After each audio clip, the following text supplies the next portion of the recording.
Princess Zareth stood at the window of the royal palace, watching the 3 moons of Kytheria rise over the crystal spires. Her reflection showed a tall, graceful figure with the pale blue skin and silver hair that marked her as royal blood. But inside, she felt empty and broken. The news had come when she was only 12 years old. The fever that nearly killed her had left her sterile. In Kytherian society, this was worse than death. Only fertile royals could inherit the throne. Only fertile royals had worth. Her brothers and sisters never let her forget it. Prince Kareth would smile his cold smile and call her sister of the empty womb. Princess Neltha would whisper behind her back about how Zareth brought shame to the family name. Even the servants looked at her with pity or disgust. Today was different, though. Today they had found the perfect way to get rid of her forever.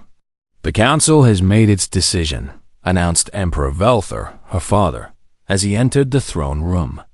His voice was flat and emotionless. He had stopped looking at her with love years ago. Now she was just a problem to solve. The royal court gathered around the throne. Zarath could see the barely hidden smiles on his siblings' faces. They had been planning this for months. The humans on the colony world Kepler 442b have requested a cultural exchange, the Emperor continued. "We will send Princess Zareth as our representative." Zareth felt her heart sink. A cultural exchange was code for permanent exile. Once she left Kytheria, she would never be allowed to return. The message was clear. They were throwing her away like broken pottery. Prince Kareth stepped forward, his smile wide and cruel. "Father, surely sending our dear sister to live among the primitive humans is too generous a gift for them," he said. His words dripped with false concern. After all, what use could they possibly have for a sterile princess? The court laughed. Zareth felt her cheeks burn with shame, but she kept her head high. She would not give them the satisfaction of seeing her break. "The humans asked for a member of the royal family," Neltha added sweetly. They did not specify that she needed to be complete. More laughter echoed through the throne room. Zareth wanted to run, to hide, to disappear. But she was still a princess, even if she was broken. She would face this with dignity. "When do I leave?" she asked quietly. "Tomorrow," the Emperor replied. "The transport ship is already prepared." That night, Zareth packed her few belongings. She had no friends to say goodbye to, no lovers to leave behind. Her life on Kytheria had been lonely and cold for years. Perhaps the humans would be kinder, even if they were primitive. The journey to Kepler 442b took 3 weeks. Zareth spent most of the time in her small cabin, reading about human culture. What she learned surprised her. Humans seemed to value strange things: courage, loyalty, love. They cared for their weak and defended their helpless. It was so different from Kytherian society, where only the strong and fertile mattered. The human colony was smaller than she expected. The buildings were simple and functional, built to withstand the harsh winds and storms of the planet. Everything looked rough and unfinished, compared to the elegant crystal towers of home. Dr. Elena Vasquez met her at the landing pad. She was a middle-aged human woman with kind brown eyes and graying hair. Her clothes were practical work clothes, not fancy robes like Kytherian officials wore. "Welcome to New Haven Colony, Your Highness," Elena said with a warm smile. "We're honored to have you here." Zareth waited for the cruel joke, the hidden insult. But Elena's smile seemed genuine. She actually looked happy to see her. "Thank you," Zareth replied carefully. "I hope I can be useful to your colony." Elena laughed, but it was a happy sound, not mocking. "Useful? You're a princess. We're just glad you're willing to stay with us for a while. Let me show you around." As they walked through the colony, Elena explained how everything worked. The humans had built their settlement in a valley protected from the worst storms. They grew their own food, recycled their water, and worked together to maintain their equipment. Everyone had a job to do, from the youngest children to the oldest adults. "We don't have much," Elena admitted, "but we take care of each other. That's the human way." Zara H. was given a small but comfortable apartment near the medical center. Elena explained that she would be working with Dr. Marcus Chun, a scientist who studied alien plants and animals. "Marcus is one of our best researchers," Elena said. "He's been studying the local life forms to see if they can help us develop new medicines. I think you two will work well together." That evening, Zara sat alone in her new home, looking out at the alien landscape. The sky was a deep purple color, and strange bird-like creatures flew overhead. Everything was so different from Cytheria. She thought about her family, probably celebrating her departure right now. They had sent her here as a joke, a way to humiliate her one last time. Look at the broken princess, living among the primitive humans. But the humans did not seem primitive. They seemed kind. Elena had treated her with respect and warmth. No one had made jokes about her condition or looked at her with pity. Maybe this exile would not be the punishment her family intended it to be. Maybe, for the first time in years, she could find a place where she belonged. The next morning, Elena took her to meet Dr. Marcus Chun. He was a quiet man in his 40s, with gentle eyes and calloused hands. When Elena introduced them, he looked directly at Zareth and smiled. "It's good to meet you, princess," he said. "I hope you don't mind getting your hands dirty. We do a lot of field work here." Zareth found herself smiling back. "I don't mind at all." As Elena left them to get acquainted, Marcus showed Zareth around his laboratory. The equipment was basic compared to Cytherian technology, but it was clean and well-maintained. "What exactly do you study?" Zareth asked. Marcus's face lit up with enthusiasm. "I'm looking at how the native life forms adapt to survive in harsh conditions. This planet has incredible biodiversity, and many of the organisms have developed amazing healing and regenerative abilities." He showed her samples of plants that could regrow entire sections when damaged, and tiny creatures that could repair genetic damage in their own cells. "The applications for medicine could be revolutionary," Marcus explained. "We're just scratching the surface of what's possible." Zaradich felt a spark of interest she hadn't felt in years. "Could I help with your research?" Marcus grinned. "I was hoping you'd ask. Let's get started." 3 months had passed since Zareth arrived at New Haven Colony. Every morning, she would walk to Marcus's laboratory, excited about what new discoveries they might make. She had never felt this kind of purpose before. Marcus was unlike anyone she had ever met. He was patient when she didn't understand something, encouraging when she made mistakes, and genuinely interested in her thoughts and ideas. He treated her like a valuable partner, not a broken princess. Working together, they had cataloged dozens of native species with remarkable healing properties. There was a moss that could stop bleeding instantly, a flower that seemed to repair damaged tissue, and tiny insects whose saliva could regenerate nerve cells. "Look at this," Marcus said one morning, pointing to a sample under his microscope. "This little creature can actually rewrite damaged DNA sequences. It's like having a biological repair kit." Zareth peered through the microscope and gasped.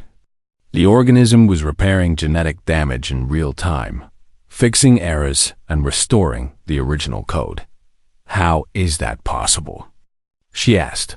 Marcus leaned back in his chair and ran his hands through his hair.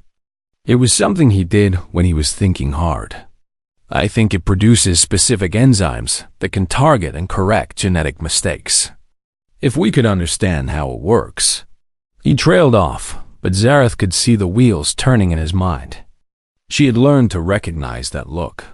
Over the weeks, they had grown closer. Marcus had told her about his life before coming to Kepler 442b. He had been married to a woman named Sarah, and they had a daughter named Emma. Both had died from a genetic disease. that human medicine couldn't cure. That's why I became a researcher, he had explained one evening as they watched the sunset from the laboratory roof. I couldn't save them, but maybe I can help others. Zareth had shared her own story, something she had never done with anyone. She told him about the fever that made her sterile, about the shame and isolation she had lived with for years, about being sent away like unwanted cargo. I'm sorry, Marcus had said simply. That must have been incredibly painful. He didn't offer empty words of comfort or try to minimize her loss. He just acknowledged her pain, and somehow that made it hurt less. As they worked together more, Marcus became curious about Cytherian biology. He asked careful questions about how her people reproduced, what made someone fertile or sterile, how their genetic systems worked. In our species, Zareth explained, reproduction requires perfect genetic harmony between partners. Even small genetic damage can cause sterility. The fever I had as a child disrupted something essential. Marcus nodded thoughtfully. What exactly was damaged? Zareth touched her lower abdomen unconsciously. The reproductive organs themselves weren't harmed, but something in the genetic coding that controls fertility was broken. Our doctors said it was impossible to repair. Impossible is a word humans don't like very much, Marcus said with a slight smile. Over the following days, Marcus became increasingly focused on understanding Cytherian reproductive biology. He asked Zareth detailed questions about the medical tests she had undergone, the treatments her doctors had tried, and the exact nature of the genetic damage. Would you be willing to let me run some tests? He asked one afternoon. Nothing invasive, just some blood work and tissue samples. I want to understand exactly what happened to you. Zareth hesitated. She had been poked and prodded by doctors for years, all of whom had confirmed the same thing. She was broken and couldn't be fixed. The tests had been humiliating and painful, but this was Marcus asking. Marcus, who treated her with respect and kindness. Marcus, who had become the best friend she had ever had. All right, she agreed. What do you need me to do? The tests took several days. Marcus was incredibly gentle and careful, explaining everything he was doing. Unlike the Cytherian doctors, he didn't treat her like a specimen to be studied. He treated her like a person who deserved to understand what was happening to her own body. When the results came back, Marcus spent hours studying them. He compared her genetic patterns to samples from the healing organisms they had been studying. He ran computer models and consulted research databases. Finally, he called her into the laboratory. His face was serious, but there was something else in his eyes. Hope. I think I understand what happened to you, he said. The fever caused specific damage to the genetic sequences that control reproductive function. But the damage isn't as complete as your doctors believed. He showed her complex diagrams on his computer screen. Think of your genetic code like a book with some pages torn out. Your doctors assumed the entire chapter was missing, but actually most of the information is still there. It's just scrambled. Zareth felt her heart racing. What are you saying? Marcus turned to face her fully. I'm saying that with the right techniques, it might be possible to repair the damage. The organisms we've been studying have shown us how genetic repair can work. We could adapt their methods for Cytherian physiology. That's impossible, Zareth whispered, echoing what every doctor had told her for years. Marcus smiled. Remember what I said about humans and that word? Your doctors were working with Cytherian medicine, which focuses on genetic perfection. But human medicine is different. We specialize in fixing things that are broken. He pulled up more data on his screen. We've developed techniques for gene therapy, synthetic biology, and regenerative medicine. Combined with what we've learned from the native organisms here, I think we could develop a treatment. Zareth felt tears forming in her eyes. Do you really think it could work? Marcus reached out and took her hands gently. I won't lie to you. It would be experimental. There would be risks. And there's no guarantee it would work. But yes, I think there's a real chance we could restore your fertility. For a moment, Zareth couldn't speak. The possibility that she might not be broken, that she might be able to have children someday, was overwhelming. Why would you do this for me? She asked. Marcus's expression was soft and serious. Because you're my friend. Because you deserve the chance to have the life you want. And because... He paused, seeming to struggle with his words. Because I care about you. More than I probably should. Zareth felt her heart skip a beat.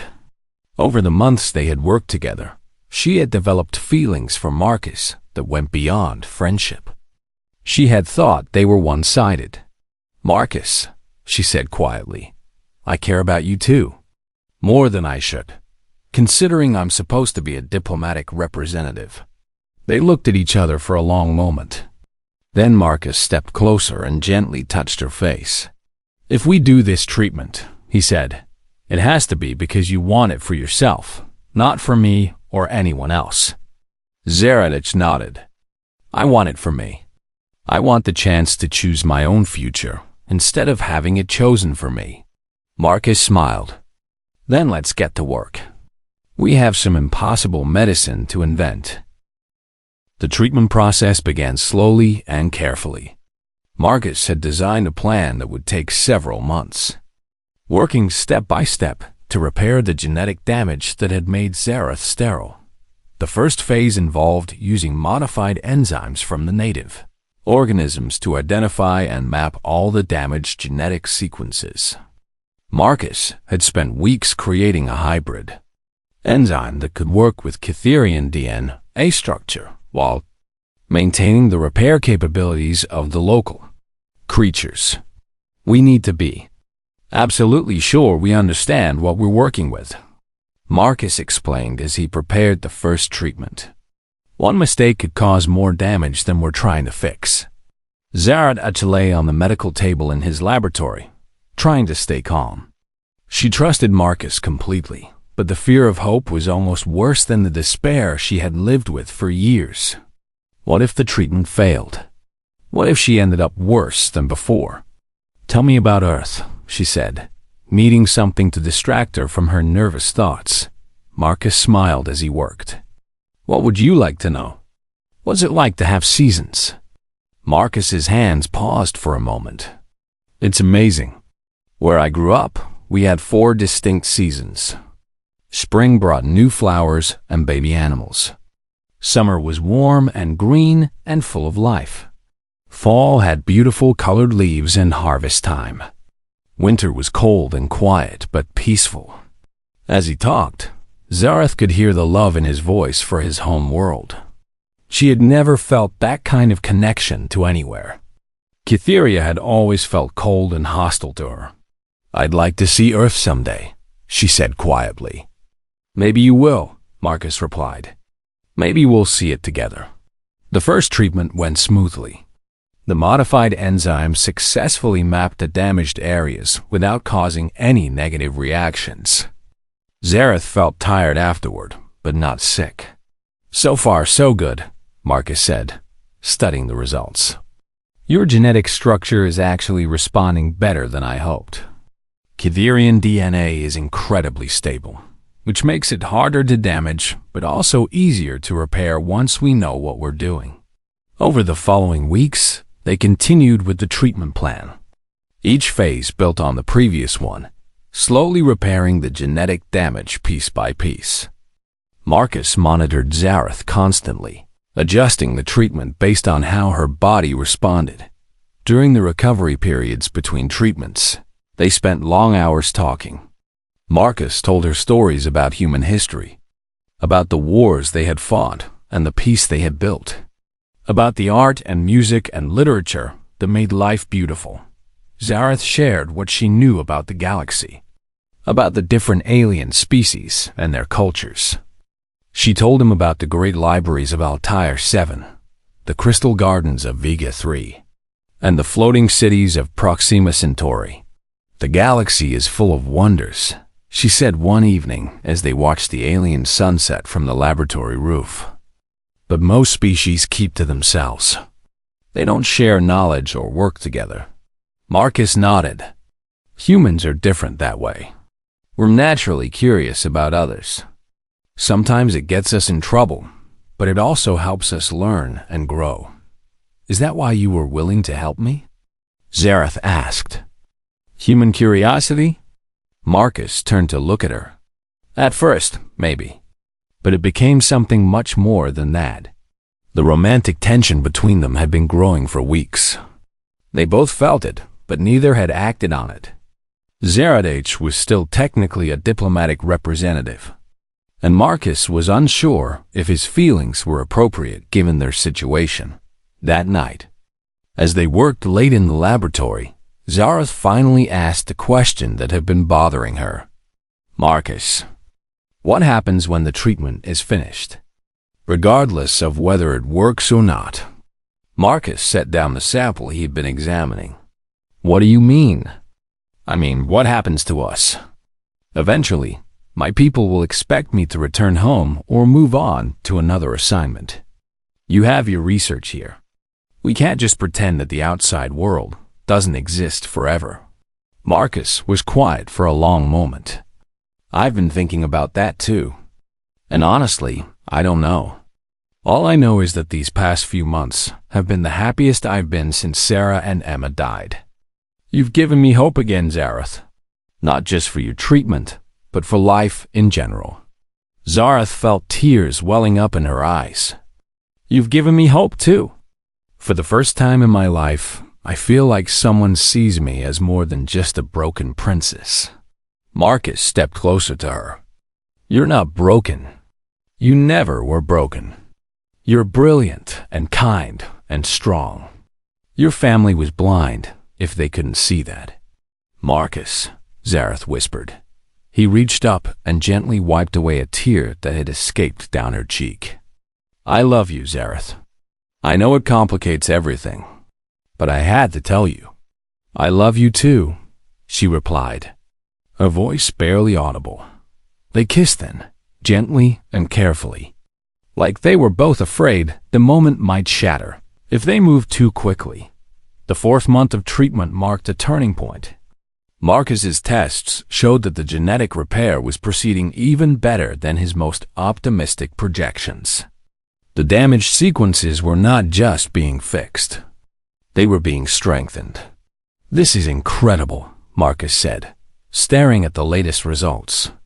"The combination of human gene therapy techniques and the native organisms' repair mechanisms is creating something entirely new. Your reproductive system isn't just being restored to normal function. It's being enhanced." Zareth looked at the data, though she couldn't interpret it as well as Marcus could. "What does that mean?" Marcus turned to her with excitement and wonder in his eyes. "It means that when this treatment is complete, your fertility won't just be restored. It will be stronger and more stable than it ever was. The genetic damage that caused your sterility will be completely gone, and your reproductive system will be protected against future damage." Zareth felt her knees go weak. She sat down heavily in a nearby chair. "Are you saying that I'll be able to have children?" "I'm saying that according to these results, you'll not only be able to have children, but you'll have a better chance of successful reproduction than most Catherians. The treatment has essentially optimized your genetic sequences for fertility." Zareth began to cry, but they were tears of joy and relief. After years of being told she was defective and worthless, she was going to be whole. More than whole. Marcus knelt beside her chair and took her hands. "There's something else, Zareth. Something I need to tell you about the treatment." She looked at him, suddenly worried. "What is it?"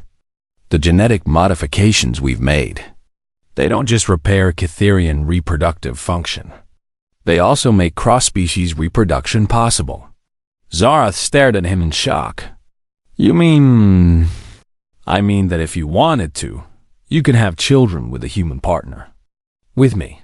The implications hit her like a physical blow. Not only was she no longer sterile, but she could have a family with the man she loved. A family that would be proof that love could transcend the boundaries between species. Is that what you want? She asked quietly. Marcus squeezed her hands gently. Only if it's what you want. This is your choice, Zareth. Your body, your future, your decision. Zareth thought about everything that had brought her to this moment. The cruel exile that had seemed like the end of her life. The kindness of the humans who had welcomed her. The love she had found with Marcus. The impossible made possible through human determination and ingenuity. Yes, she said firmly. Yes, it's what I want. 8 months after the treatment began, Zareth H. discovered she was pregnant. She stared at the test results in Marcus's laboratory, hardly believing what she was seeing. The impossible had happened. Not only was she carrying a child, but the genetic scans showed that the baby was healthy and developing normally despite being a hybrid of two different species. Marcus, she called softly. He looked up from his research station and saw her holding the test results. His face went through a series of expressions: confusion, realization, wonder, and finally pure joy. Really? He asked, his voice barely a whisper. Zareth nodded, tears streaming down her face. Really? Marcus crossed the room in 2 quick steps and swept her up in his arms, spinning her around before setting her down gently and kissing her with all the love and happiness he felt. We did it, he said against her lips. We actually did it. For the next few weeks, they lived in a bubble of happiness and excitement. They made plans for the baby, discussed names, and prepared a nursery in their shared quarters. Dr. Vasquez and the other colonists were thrilled for them, offering help and support. But their peaceful time was interrupted when long-range sensors detected an incoming Cytherian ship. They're requesting permission to land, Elena informed Zareth H. and Marcus. The transmission says they're here to collect Princess Zareth for return to Cytheria. Zareth felt her blood turn cold. She had been dreading this moment, knowing it would come eventually. Her family had probably decided that enough time had passed for their joke to have its intended effect. They expected to find her broken and desperate to return home. What do you want to do? Marcus asked, taking her hand. Zareth straightened her shoulders. She was no longer the broken princess they had sent away. She was carrying a miracle, proof that human ingenuity could accomplish what Cytherian science had declared impossible. I'll meet with them, she said. They're going to be very surprised. The Cytherian delegation consisted of her brother Prince Kareth, 2 court officials, and a small guard detail. They landed at the colony's spaceport, expecting to find a humiliated princess grateful for rescue. Instead, they found Zareth waiting for them, radiant and obviously pregnant. Standing beside Marcus and surrounded by supportive human friends, Kareth's face went through several expressions before settling on confused anger. Sister, he said coldly, you look different. I am different, Zareth replied calmly. I am no longer the broken princess you sent away.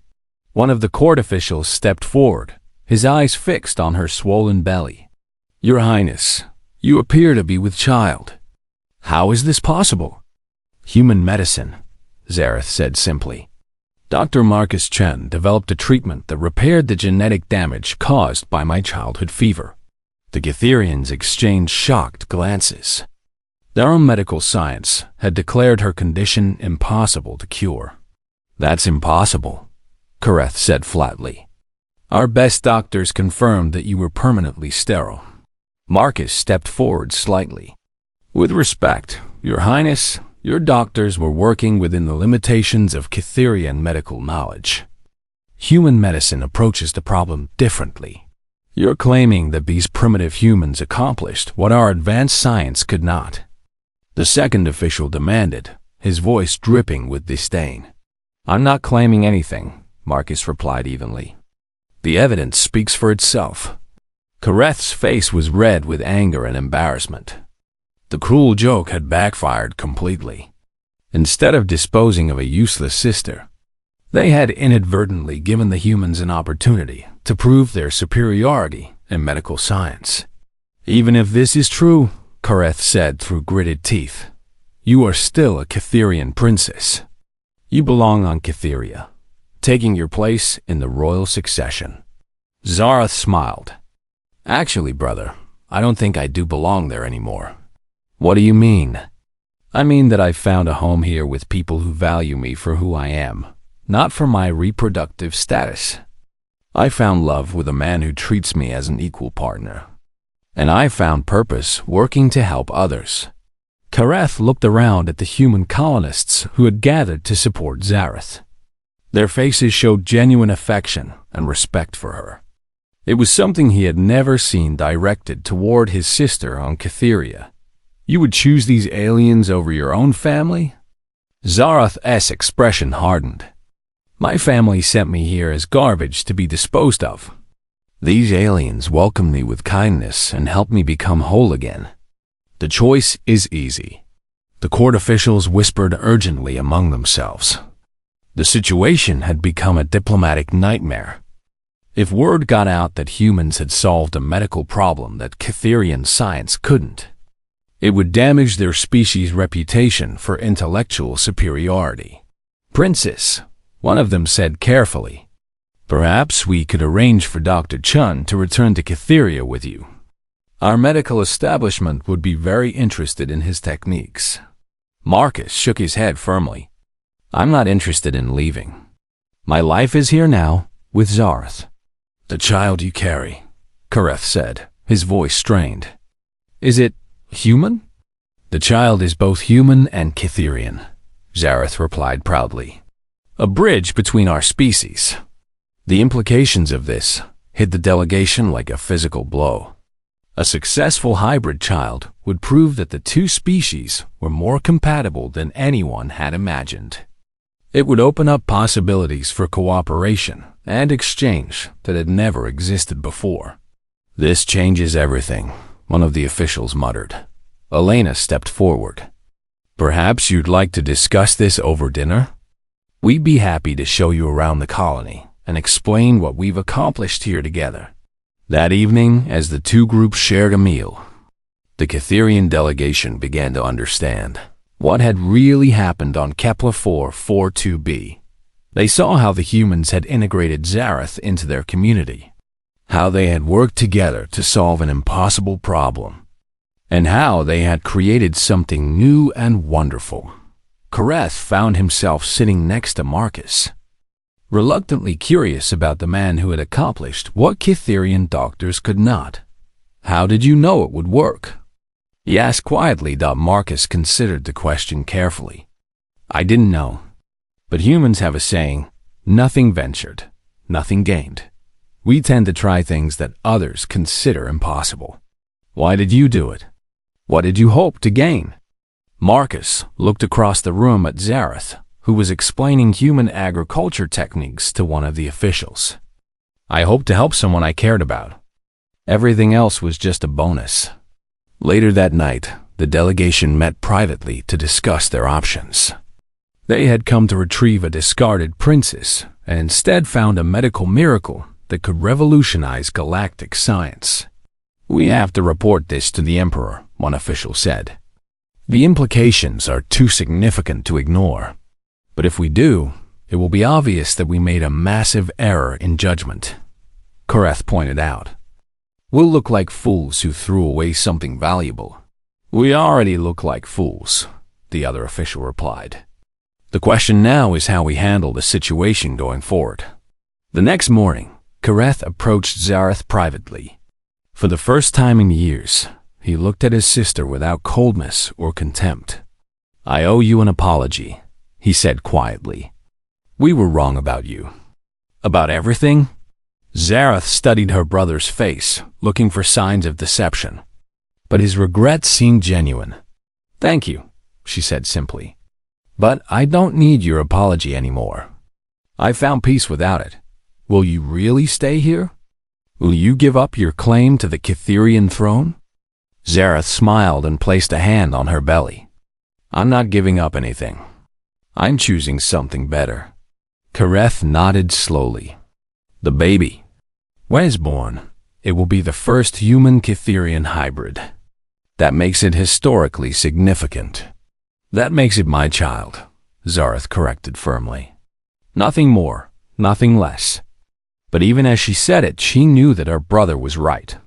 The child she carried would represent a new chapter in galactic history, proof that the barriers between species could be overcome with determination and love.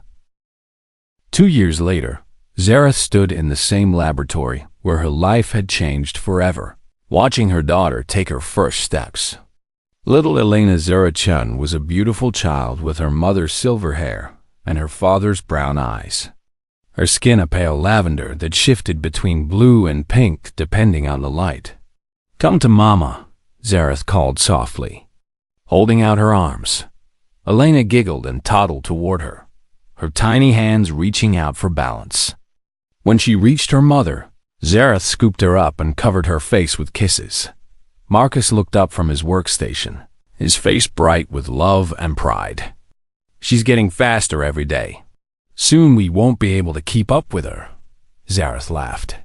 The past 2 years had been remarkable. Elena's birth had sent shockwaves throughout the galaxy.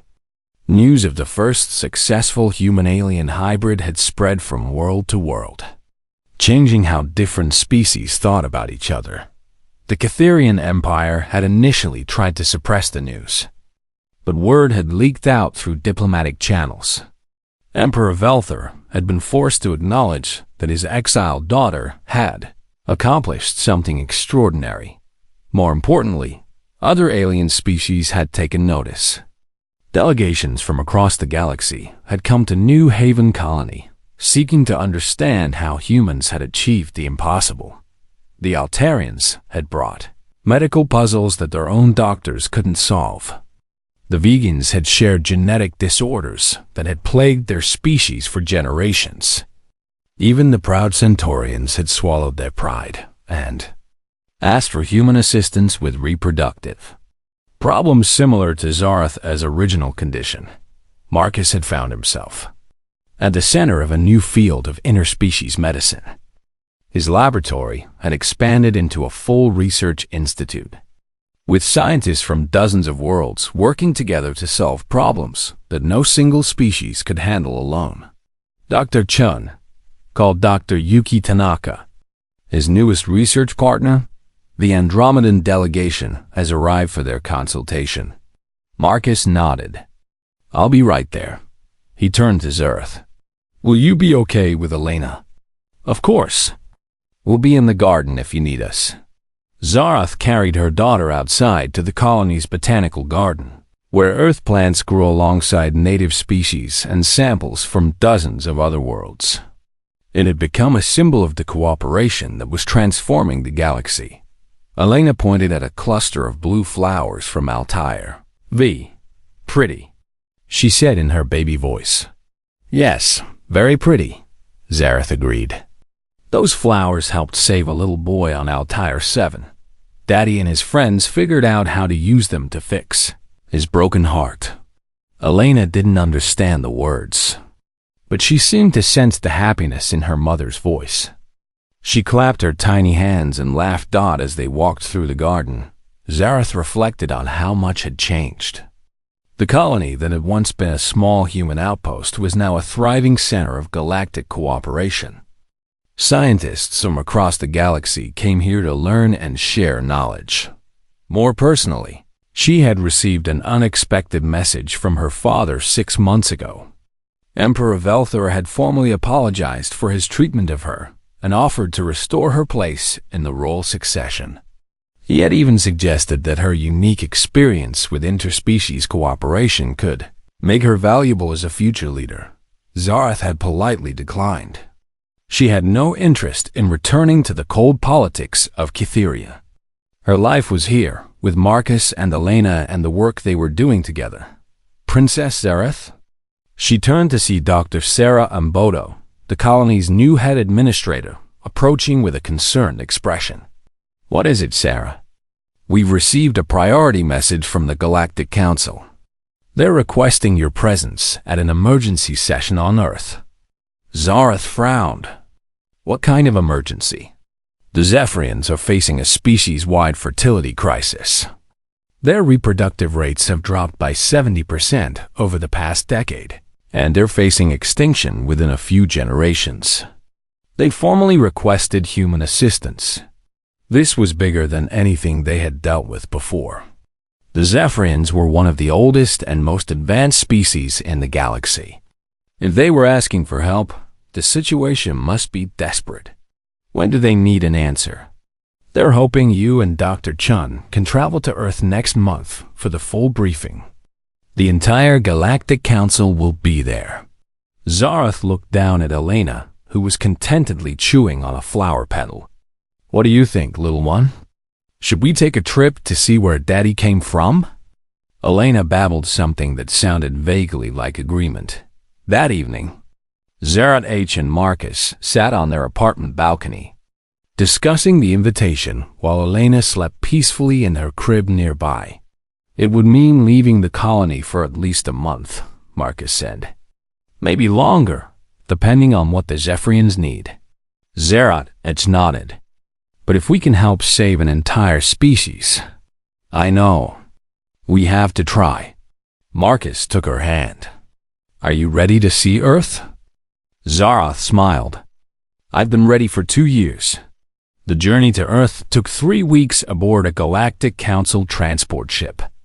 Elena was fascinated by space travel, pressing her face to the viewports and pointing excitedly at stars and planets.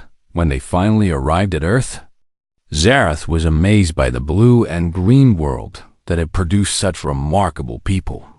From orbit, she could see the great cities, vast oceans, and lush forests that had shaped human culture. The Galactic Council chambers were located in Geneva, in a building that had once housed the United Nations. Representatives from hundreds of worlds gathered to hear the Zephyrian presentation. Dr. Cathara, the lead Zephyrian scientist, was a tall, graceful being with rainbow-colored skin and large, sad eyes. She explained how their species had achieved near-perfect genetic stability thousands of years ago. But that same stability was now preventing them from adapting to environmental changes on their homeworld. We have tried everything within our scientific knowledge, she said desperately. Our reproductive systems are shutting down. We estimate that our species will be extinct within 50 years unless we find a solution. Marcus stood to address the assembly. Dr. Cathara, would you be willing to share your genetic and medical data with our research team? We can't promise anything, but human medicine specializes in genetic adaptation and repair. Anything, Cathara replied immediately. We will share everything we know if there is even the smallest hope. Over the following days, Marcus and Zareth worked with a team of human scientists to analyze the Zephyrian genetic data. The problem was complex, but not impossible. The Zephyrians had essentially over-optimized their genetic code, making it so stable that it couldn't respond to changing conditions. We need to introduce controlled genetic variation, Marcus explained to the assembled delegates. Think of it like teaching their genetic system to be flexible again. The solution would require a combination of human genetic therapy techniques, adaptive organisms from Kepler-442b, and careful cooperation from the Zephyrians themselves. This treatment would need to be applied to your entire population over several generations, Zareth added. It's not a quick fix, but it should restore your species' genetic flexibility and save you from extinction. Cathara began to cry tears of rainbow colors. You would do this for us, even though we have nothing to offer in return? Marcus smiled. That's what humans do. We help when we can. The Galactic Council formally approved the treatment plan, and preparations began for the largest medical intervention in galactic history. Teams of human scientists would work with Zephyrian doctors to implement the genetic therapy across their entire civilization.